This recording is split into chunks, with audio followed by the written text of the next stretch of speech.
Un système dans un système. Abdelaziz Bouteflika en Algérie.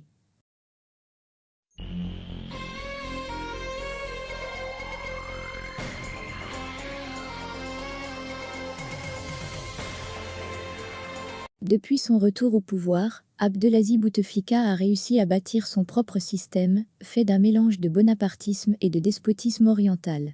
Un système dans le système.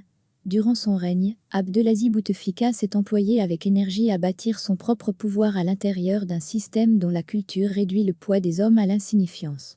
Refusant de s'accommoder, avec cette conception de gouvernance, celui qui fut le bras droit de Boumedienne jurait de briser cette implacable règle. Dès son accession à la magistrature suprême en 1999, l'ancien ministre des Affaires étrangères venu de l'époque de la guerre froide s'est lancé dans une croisade contre les faiseurs de présidents. Les militaires qu'on appelait communément les généraux décideurs. « Je ne veux pas être un trois-quarts de président », menaçait-il au lendemain de son intronisation. Partout où il passait, il faisait de ses interventions de tribune, pour brocarder ceux-là même qui l'ont porté au palais d'El Mouradia.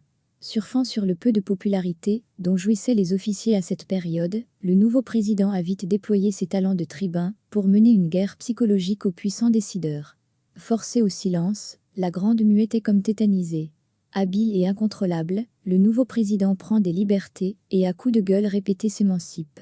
Larbi Belkir, dont le rôle était central dans le retour de Bouteflika au pouvoir, constate les dégâts et, petit à petit, se rend compte que son homme lui échappe. C'était déjà trop tard. Bouteflika a jeté les fondements de son propre système en commençant à placer ses hommes de confiance à des endroits stratégiques. Sans perdre de temps, le locataire d'El Mouradia a fixé les limites aux militaires, éliminé les hommes qui lui ont été imposés et, dans le même temps, élargi sa sphère d'influence. Cette tâche qui va occuper l'essentiel de son premier mandat présidentiel, jusqu'à le détourner de ses engagements pris devant les Algériens. Au lieu de s'appliquer pleinement dans la construction dont le pays avait grandement besoin, le successeur de Zeroual s'est pleinement consacré à mener la bataille pouvant lui permettre de s'emparer des leviers du pouvoir.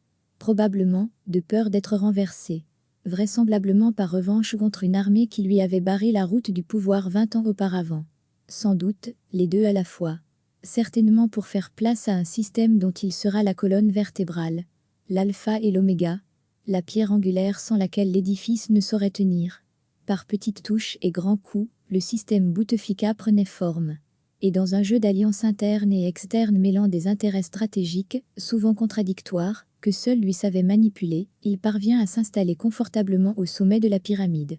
Évitant l'erreur de subir le pouvoir, l'homme a réussi à l'exercer pleinement, lui donnant son propre rythme. Il est le maître des horloges. Remodelant profondément les mœurs du sérail, Abdelaziz Bouteflika fixe ses propres règles. Ses inclinaisons monarchiques feront apparaître sur la scène politique l'abus de soumission d'une courtisanerie venue des temps féodaux. El Fakama, excellence, est érigé en signe d'allégeance. Les moins zélés essuient les humiliations du chef.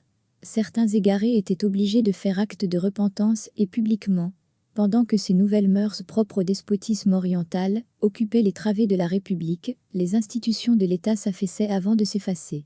En introduisant dans le cercle décisionnel de nouveaux acteurs issus des réseaux confrériques aux influences considérables, le monarque républicain casse une autre règle d'or dans le fonctionnement de la haute administration du pays.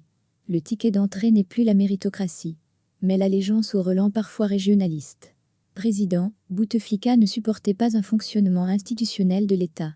Il a instauré une relation verticale avec son peuple, sans intermédiation. La conséquence a été l'affaiblissement dangereux des partis politiques, des syndicats, des patrons, de la société civile et des médias. Tous les contre-pouvoirs intra ou extra sont démolis. Soit, ils sont à sa botte, sinon réduits au silence, soit condamnés à la disparition. La fragile démocratie obtenue au terme de luttes et de sacrifices s'est trouvée complètement vidée de sa substance, et dans laquelle les élections tenaient lieu de faux décors.